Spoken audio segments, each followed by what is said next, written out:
November 24th, Thanksgiving.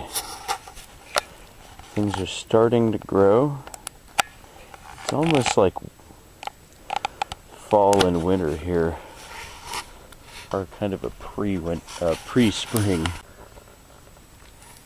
This is wild sunflower plant growing. Incidentally, the roots of the sunflower are edible, so this is good. Late November, we've got sunflowers starting to grow out here in the wash.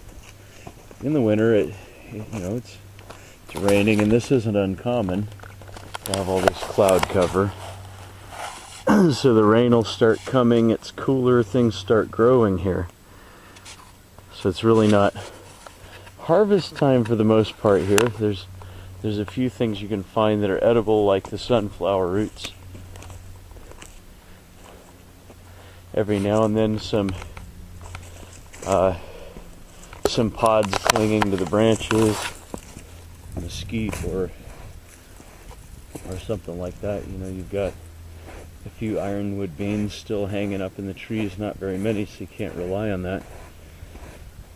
You might get lucky and find some jojoba on the ground underneath the plants.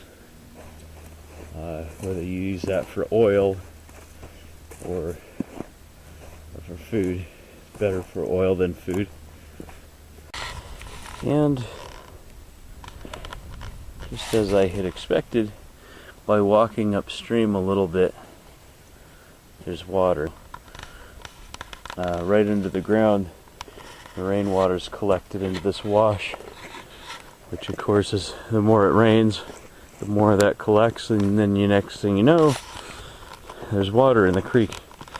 And another thing is that you'll get fish, crawdads, turtles, freshwater marine life as the level of the water rises, because those things will get into the water from year-round creeks that are farther upriver.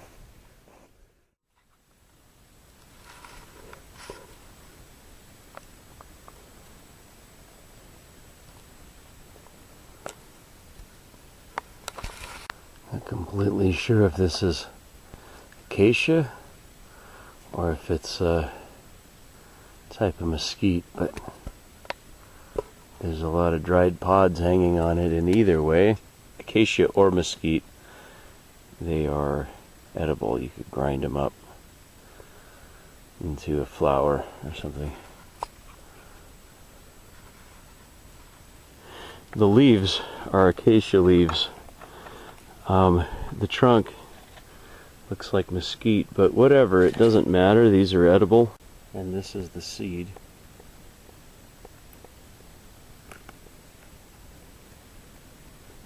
I really like it.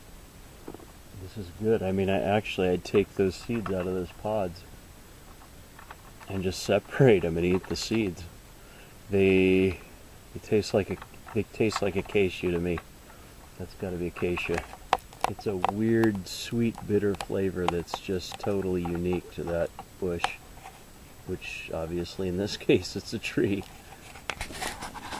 It's late November, maybe the 29th, I think, and wild rhubarb is growing up all over the place in the washes near the creek beds or the river beds in the lower Sonoran Desert region, and it's just like a garden of rhubarb. And the cattle that are grazing out here love this stuff, so if you want it, you got to get it before they do. So it's really, really good boiled, or you can eat it raw. Doesn't taste that great, but hey, you know what? It's food and it's not going to kill you.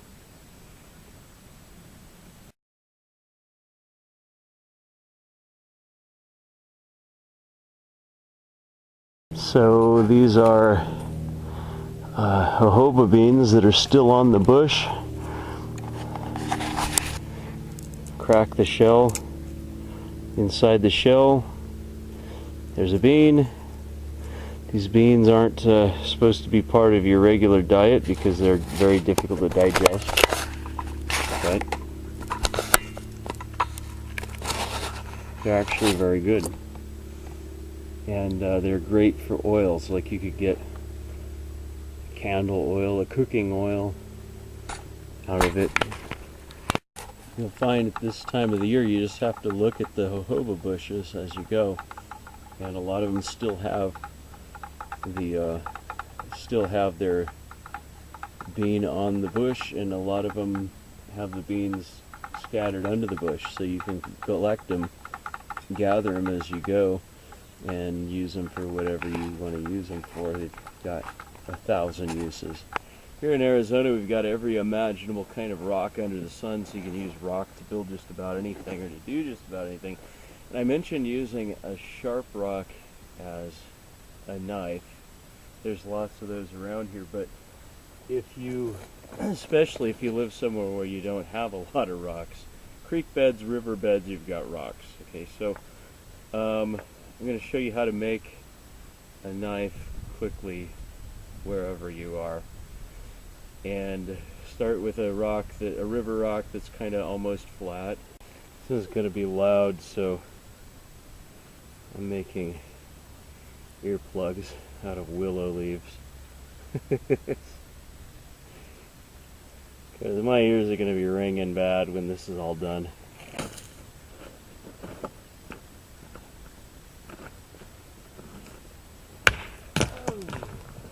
That worked. I'm going to try this one and see what it does. I'm throwing it so that it hits on the edge, if I can. So, that was good.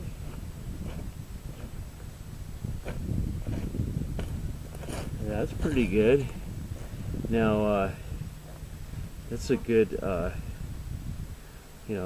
good handle on that. So that's a good large one. I like that. Anyway, I can also get a rock like this and another rock to use the hammerstone on a larger rock as an anvil, and I've broken off some nice shards that way. I just didn't have any luck doing it in front of the camera. Here's a good sharp piece. This is one I used to cut. Some prickly pear cactuses to make them into twine. Cut off the cactus with it and then scraped off the quills and stuff. So it works really well if either you take the rock and you smack it with another rock, or if you throw it.